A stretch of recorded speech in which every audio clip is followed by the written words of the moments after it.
Price Lord எல்லாருக்கும் hi. எல்லாம் எப்படி இருக்கீங்க? வீடெல்லாம் ரொம்ப கசகசன்னு இருக்குது. அது ஏன்னா நம்ம வீடு வந்து ஷிஃப்ட் பண்ண போகிறோம். இந்த வீடை காலி பண்ணிவிட்டு இன்னொரு வீட்டு பார்த்துருக்கு அந்த இடத்துக்கு போகிறங்காட்டி அப்படியே இருக்கிறபடி இருக்கட்டும் அப்படின்னு சொல்லிட்டு ஒரு சின்ன ஒரு தூக்கம் போட்டு எந்திரிச்சிட்டு வந்தாச்சு. இது ஈவினிங் 3:30 சம்திங். அவங்க அப்பா மாம்பழம் வாங்கிட்டு வந்திருந்தாங்க. அதெல்லாம் எடுத்து அரேஞ்ச் பண்ணி வச்சுட்டு இருந்தோம். சூடாக ஒரு காஃபி குடிக்கணும் அப்படின்னு சொல்லி ரொம்ப ஒரு மாதிரியாக இருந்துச்சு. சரி டயர்டில் ஒரு காஃபி போட்டு குடிக்கலாம் அப்படின்னு சொல்லிட்டு இந்த மாம்பழம்லாம் எடுத்து அரேஞ்ச் பண்ணி வச்சுட்ருந்தோம். கொஞ்சம் அந்த அந்த டேபிள் டாப் சைடு மட்டும் கொஞ்சம் க்ளீன் பண்ணிட்டோம்னா, எப்பவுமே கொஞ்சம் நீட்டாக இருந்துச்சுன்னா அந்த சமைச்சதெல்லாம் வைக்கிறதுக்கு கொஞ்சம் யூஸ்ஃபுல்லாக இருக்கும்.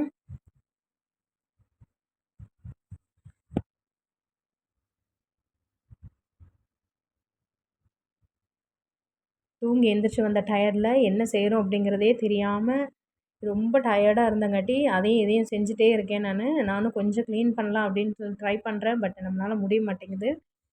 இருக்கிற வரைக்கும் இருக்கட்டும் அப்படின்னு சொல்லிட்டு டீ போட ஆரம்பித்தாச்சு. பால் காய்ச்சிட்டு கொண்டு வந்தாச்சு. பால் காய்ச்சி கொண்டு வந்து வச்சுட்டு அந்த முன்னாடி இன்னும் கொஞ்சம் இப்படி போயிட்டு இப்படி வர்றதுக்குள்ளே என்ன ஜன்னல் வழியாக நம்மளுக்கு பெரிய ஜன்னல், அதனால் ரொம்ப காற்றடிக்கும். இருக்கிறதெல்லாம் கொஞ்சம் இப்படி போயிட்டு வர்றதுக்குள்ளே கொட்டிடுச்சு அந்த காற்றுக்கு. ஸோ அதையும் கொஞ்சம் க்ளீன் பண்ணிவிட்டு என்ன டயர்டாக இருந்தாலும் நம்ம கண்டிப்பாக நம்மளுடைய தினசரி வேலையை நம்ம செஞ்சு தான் ஆகணும். ஸோ சின்ன ஒரு க்ளீனிங் தான். க்ளீனிங் முடிச்சுட்டு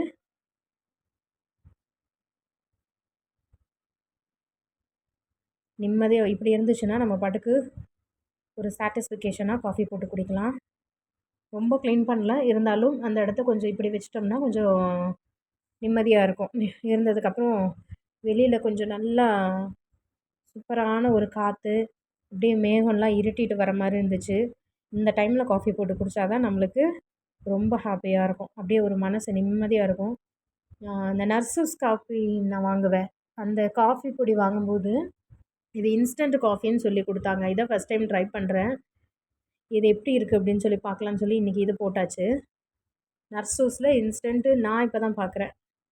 ஏன்னா ரொம்ப வருஷமாக அந்த வர காப்பி பொடி வந்து நாங்கள் வாங்குவோம், வர காப்பி போட்டு குடிக்கிறதுக்காக.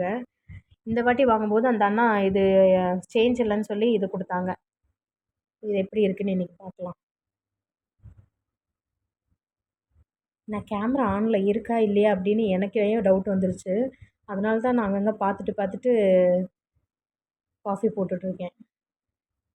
யாருமே இல்லாமல் தனியாக நம்ம மட்டும் ஒரு கப் காஃபி குடிக்கிறதுல இருக்கிற சுகமே சுகம்தான்.